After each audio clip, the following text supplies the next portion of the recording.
तिची धावते दाखवतो ना, कणकेचे डबे पटापट काढते. 2 बायका दोन्ही घरात धावतात. पहिलं जे आणेल तिला काय पैठणी. अरे असं कसं ना, तर इतक्या जर बथड बायका जर असतील तर मग पुढं काय घडणार, संस्कार कसले. आणि मग अशा मालिकाही त्यांना आवडतात, त्या रडतात बिडतात.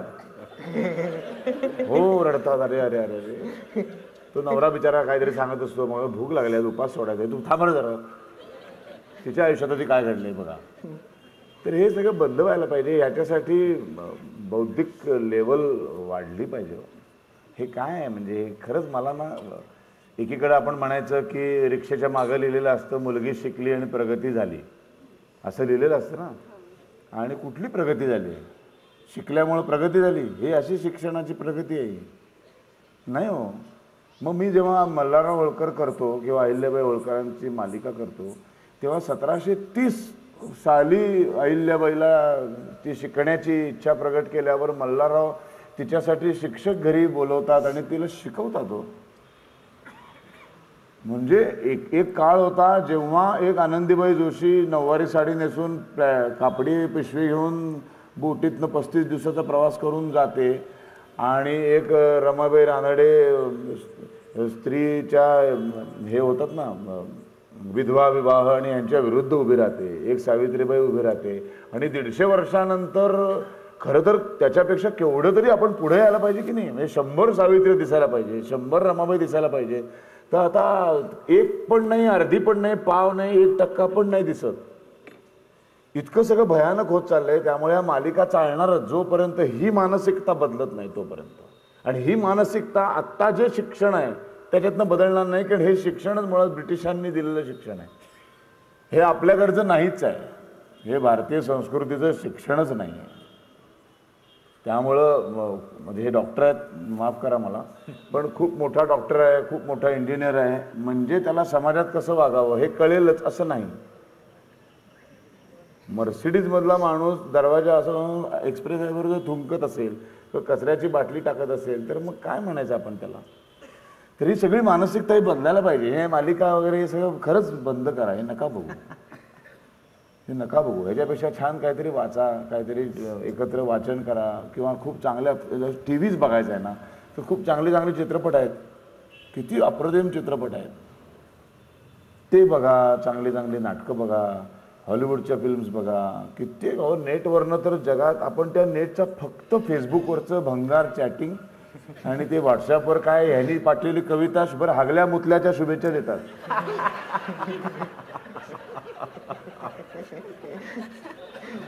अरे काय हे काय उद्या परसाकडनं डेच्या शुभेच्छा येईल. कसलं म्हणजे काय शुभेच्छा. बरं तो एकच तो असाच माणूस ह्या पाठवतो, हाही मलाच पाठवतो, तो मलाच पाठवतो, हे मलाच पाठवतो. काय किती म्हणजे कुठे चाललाय समाज आणि काय करतोय आपण. आई डे, बाबा डे, नंतर भाऊ डे, बहीण डे, बायको डे. म्हणजे काय फक्त बायको डेच्या दिवशी बायकोवर प्रेम करायचं असं नसतं ना. हे सगळे तिकडनं आलेलं आहे हो. त्याच मालिकेमध्ये शोभा डे, शोभा डे आहे. ती डे नाही आहे, ती शोभा इयर आहे. ती वर्षानुवर्ष तिचे डे साजरेच करते. हे सगळं जे काय आहे ना हे नाही हो. हे सगळं बदला. आणि हे परत तिथेच येतो बघा. आपण पुन्हा काय वाचायचंय, काय बघायचं, चांगलं वाईट हे पण कळलं पाहिजे ना. सिनेमे बघायला आवडतात, पण मग सिनेमे कुठले बघायला आवडतात नाही का. जवानी की दिवानी म्हणून एक सकाळी 10 वाजता एक भंगार असा एक तो बघायचा का राज कपूरचा बघायचा का ह्याचा बघायचा. गाणं ऐकायचंय, मग गाणं त्या कुठलं तरी म्हणजे कुठून गातात तेच कळत नाही, इतके भयानक आवाज खरंच. त्यांना आम्ही उत्तम गायक म्हणायचो. बरं त्यांचा सगळा आवाज वर चढवायचा खाली आणायचा हे सगळं ते चढवतच नाहीत, ते समोर बसलेले चढवतात. मग ते गाण्याला चांगलं गाणं म्हणायचं का लता मंगेशकरचं गाण्याला चांगलं गाणं म्हणायचं. मग माझ्या मुलांना मी जर लता मंगेशकर, शंकर जयकिशन, ओ.पी. नय्यर, एस.डी. बर्मन मी कधी ऐकवलेच नाहीत तर मग मला आत्ताचा तो कोण इकडचं चोरून चोरून दोन कडवी इकडे चोरतो आणि काहीतरी गुंडाळा करून देतो. तेच चांगलं संगीत वाटायला लागतं. चांगल्या नाटकांचं, चांगली नाटकं, नाटकातली उत्तम मराठी भाषा, सगळंच तसंच आहे हो, सगळंच आहे. संस्कार कसे होतात, साहित्य कुठलं वाचावं, कुठली पुस्तकं वाचावी, कुठले सिनेमे बघावे, कुठली नाटकं बघावी, कशाला मुळात नाटक म्हणावं. काय आयलाव रे चायलाव रे गल्लीत गेला, काय काय कुठलं काय हो शी. ही ती नाटकांची नावं. आणि मग त्याला जर अशी जर नाटकं आयुष्यातली पहिली जर अशी 3 नाटकं बघितली तर तो म्हणे नाटक ही कला इतकी घाणेरडी आहे. कारण त्यांनी तीच पहिली 3 बघितली ना. पण त्याच्याऐवजी त्यांनी जर पहिलंच नथुराम गोडसे पाहिलं, पहिलंच जर लहानपण देगा देवा पाहिलं, नटसम्राटसारखं नाटक पाहिलं तर त्याला नाटकाची गोडी लागेल. त्यांनी उत्तम सिनेमे बघितले तर उत्तम सिनेमा कसा असावा, कविता चांगल्या कोणाच्या कविता असतात, कविता सगळेच करतात हो. माझ्याकडे तर मी जाईन तिकडे एक तरी माणूस कवी जन्माला आलेला असतो त्या गावात. तो नाटक संपल्यावर त्याचं तोच नवऱ्याला पैसा खर्च करून त्याचं तोच पुस्तक छापतो आणि बाईचा असा फोटो असतो वरती. मग ती मला म्हणते बघा मी आमची बायको कविता करते. म्हटलं हे प्रकाशकांनी की नाही आम्हीच केलं. मग ती पहिली ओळ दिवा गेला तिथंच मला नकोच वाटतं पुढचं. दिवा विजलाच माझा तिथे. हे काय काव्य आहे का? कशासाठी ती पुस्तकं छापतायत? कोण आहात तुम्ही? शांता शेळके आहात का? आधी वाचा की. माझाच एक मित्र काका होता आमचा, त्याला खूप लेखनाची आवड होती. तो ना त्याने नाटक लिहिलं आणि नेमका तो आत्र्यांकडे गेला. त्यांना म्हणाला आत्रे साहेब मी नाटक लिहिलं आहे, जरा वाचा आणि सांगा ना, मला प्रतिक्रिया द्या. तर आत्रे म्हणाला 2 दिवसांनी या, वाचून ठेवतो. 2 दिवसांनी तो गेला. ते म्हणाले एक काम करा, रोज इथे यायचं माझ्या ऑफिसमध्ये. हे अख्खं कपाट भरलेलं आहे, जवळजवळ 4-5 हजार पुस्तकं आहेत. ही सगळी पुस्तकं रोज इथे बसायचं, हवं ते पुस्तक काढा, वाचा, वाचून झालं की ठेवा, तुमची वेळ झाली की निघून जा. ही सगळी पुस्तकं वाचून होतील ज्या दिवशी, त्या दिवशी मी तुम्हाला सांगेन तुम्ही नाटककार म्हणून योग्य आहात का नाही. हे नाटक वाचून त्याने उत्तर दिलं. काय आपल्याला आहे काय नाही, कशालाही काहीही चालतो. लहानपणी शरद पवार सुद्धा गायले असतील म्हणजे ते गायक आहेत का? म्हणजे लहान असताना नाही का त्यांच्याही वडिलांनी सांगितलं शरद गा रे जरा, तो गाऊन गा. ते गा म्हणजे तो गाणे नव्हे ना. तसं आपण सगळेच जण गातो, नक्कल करतो.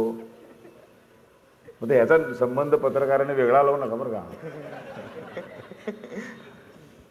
न संपणारा विषय आहे, याच्यावर खूप बोलू शकाल, तुमच्याकडे खूप अनुभवांचं गाठोडं असेल. पण मला तुमच्याकडे यायचं आहे आत्ता महत्त्वाचं आजच्या कार्यक्रमात. फक्त एकच ह्याच्यातनं सांगा की ना प्रत्येक गोष्टीकडं ना खूप वेगळ्या नजरेने त्याच्यातली एक गंमत आहे. सतत सगळं नैराश्य आहे असं नाही. म्हणजे अर्धा ग्लास भरलेला आहे ना तर तो सतत काही लोक ना म्हणजे मॅक्झिमम लोक तो रिकामाच ग्लास बघतात. सतत अर्धा भरलेला ग्लास बघायची सवय लावून घ्यायला पाहिजे. आणि प्रत्येक गोष्टीतून काहीतरी पॉझिटिव्ह कसं काढता येईल ह्याचा एक जर दृष्टिकोन ठेवला ना आयुष्य फार सुंदर जाईल, म्हातारपण फार ब्युटिफुल जाईल. तुमच्याकडे यायचं आहे महत्त्वाचा विषय कळीचा. मला खूप फोन आले हा विषय ठरवल्यानंतर. म्हणजे एखादी जर बाई घाणेरडं नाचत असेल की नाही तर सासूने असं म्हणू नये किती घाणेरडं नाचते. नाही, इतकं चांगलं माधुरी दीक्षितला सुद्धा नाचता येणार नाही असं म्हणा. फक्त दृष्टिकोन बदलला ती सून पण खुश होते हो. ती लगेच चहा आणू का? किती सोपं आहे आयुष्य. सासू सुनेवर आलात त्याच्यावर आपण सांगा. सासू सून हा विषय तुम्ही बोला, कारण खूप महत्त्वाचा विषय आहे. माझं पहिलं वाक्य हे राहील की सासू सून संबंध चांगले असावं ह्याचं जे गुपित आहे ते गुपितच आहे.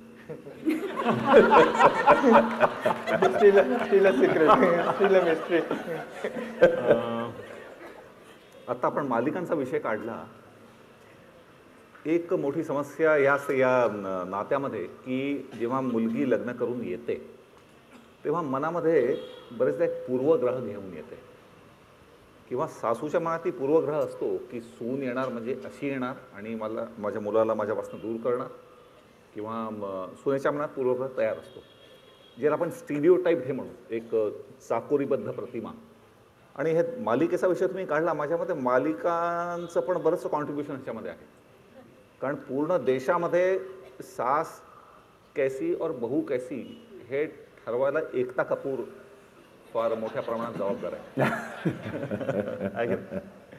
तर मालिका पाहून पाहून पाहून लहानपणापासून की ठीक आहे, सासू म्हणजे अशी असते, सासू म्हणजे खाष्ट असते, सासू म्हणजे रोज रागवणारी, टॉन्ट करणारी.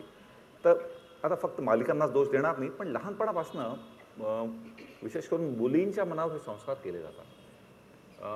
अनेकदा आपण हे ऐकतो, आई मुलीला म्हणते की आज मी ऐकून घेईन, तिथे सासू ऐकेल का, किंवा ह्या घरी तुझं चालून जाते, लग्नानंतर काय होईल.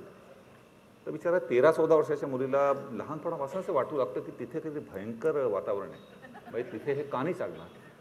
तसा पूर्वग्रह घेऊन आपण त्या विवाहाश्रमात गेलो तर स्वाभाविक आहे की मग नंतर कॉम्प्लिकेशन व्हायची शक्यता खूप जास्त आहे. एक आम्ही नेहमी म्हणतो सायकोलॉजीमध्ये की संबंध चांगले करण्यासाठी एम्पथाईज करणं फार महत्त्वाचं आहे.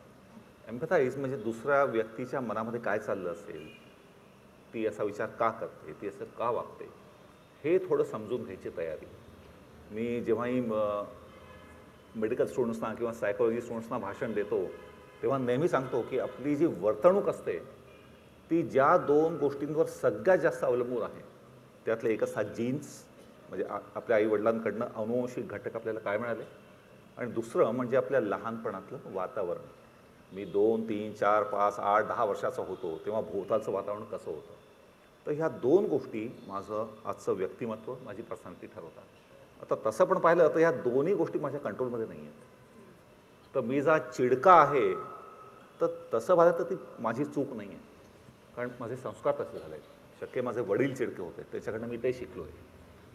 तर आता प्रत्येक व्यक्तीकडनं एवढं टेक्निकली समजून घेतील हे तर आपण ही अपेक्षा नाही ठेवू शकत, पण हे एक समजून घेणं की प्रत्येक व्यक्ती आपल्या आपल्या स्वभावाची गुलाम असते.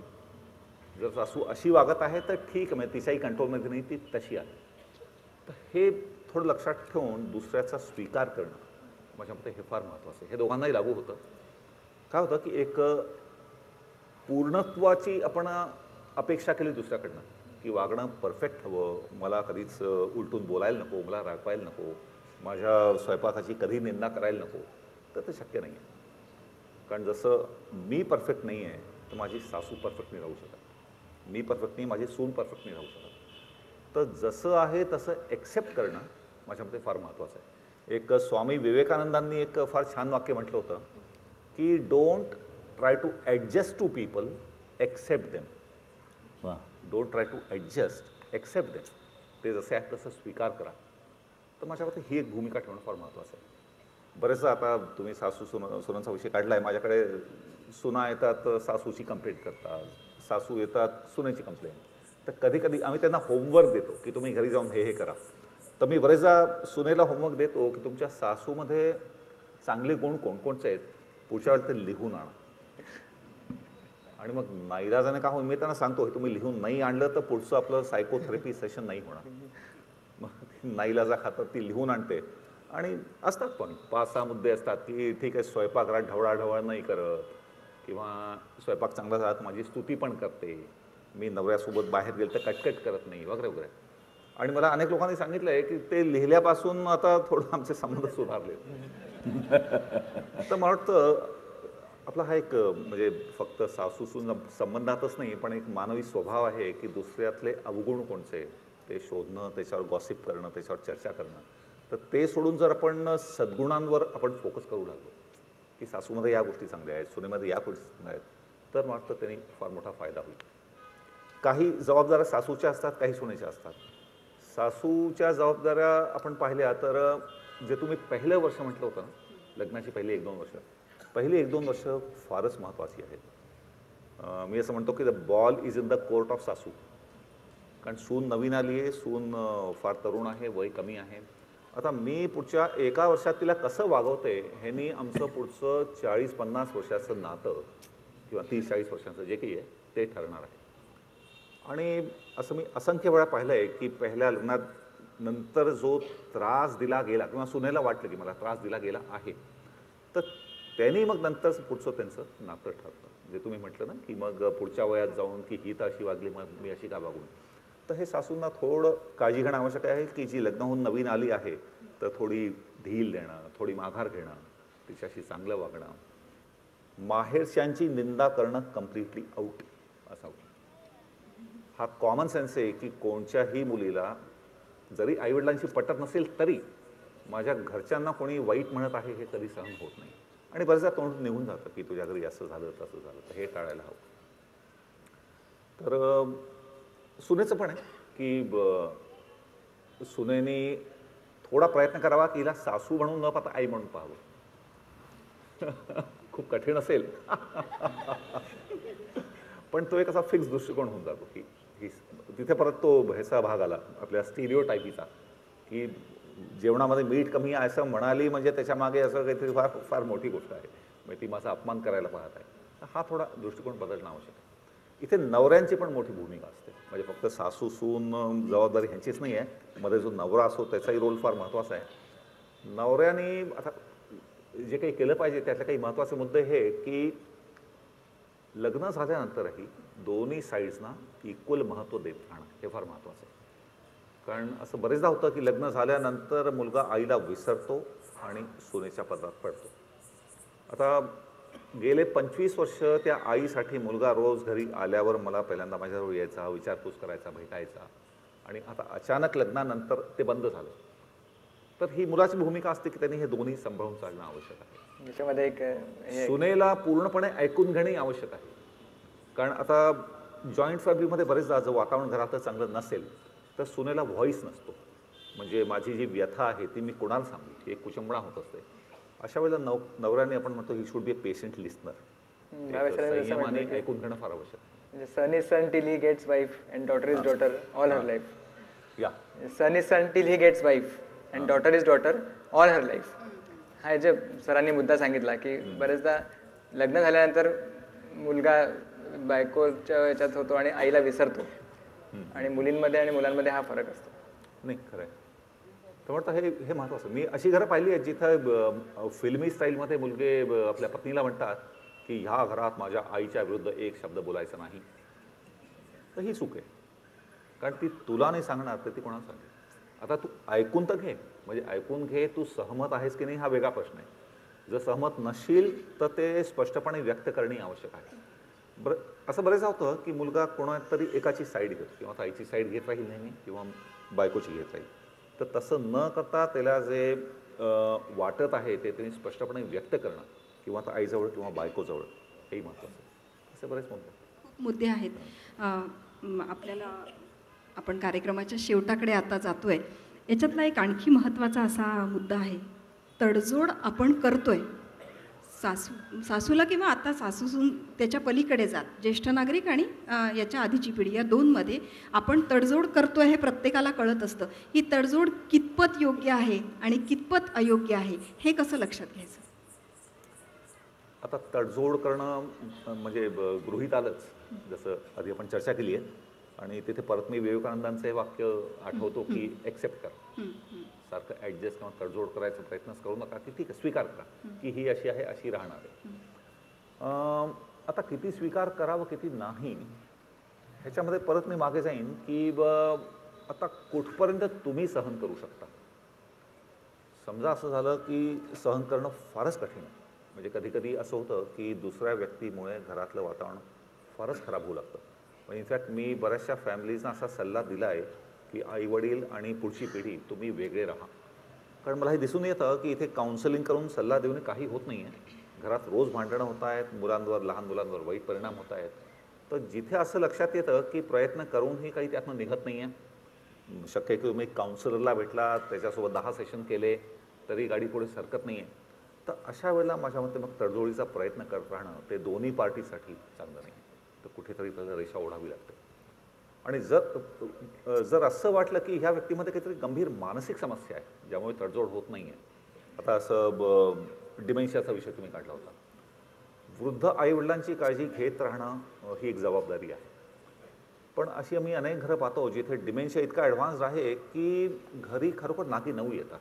म्हणजे जरी ते आईवडील असले पण ते डिमेंटेड असले तर त्यांना सांभाळणं अतिशय कठीण होऊन जातं.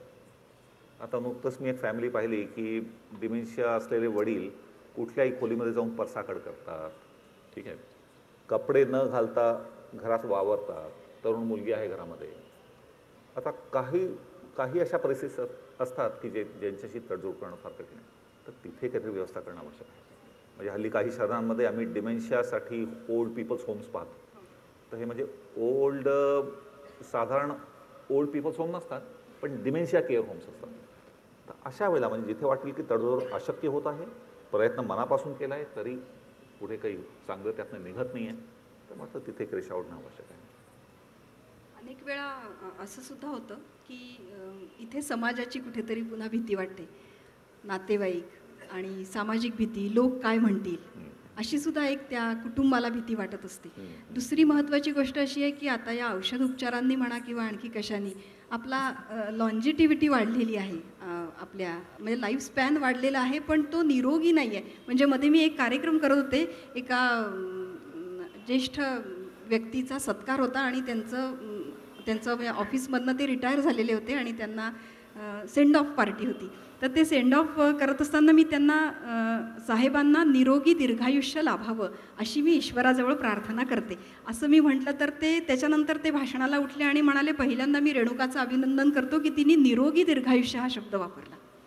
म्हणजे दीर्घायुष्य आहे, पण ते निरोगी असावं यासाठी आपण कामना करतो. तर तसं आता राहिलेलं नाही आहे. अनेक गोष्टी, अनेक प्रॉब्लेम्स आहेत. आणि आपण आता ज्येष्ठ नागरिकांच्या समस्या म्हटलं, आत्तापर्यंत आपण चर्चा केली ती 65 ते 75, 75 ते 85 आणि 85च्या पुढे.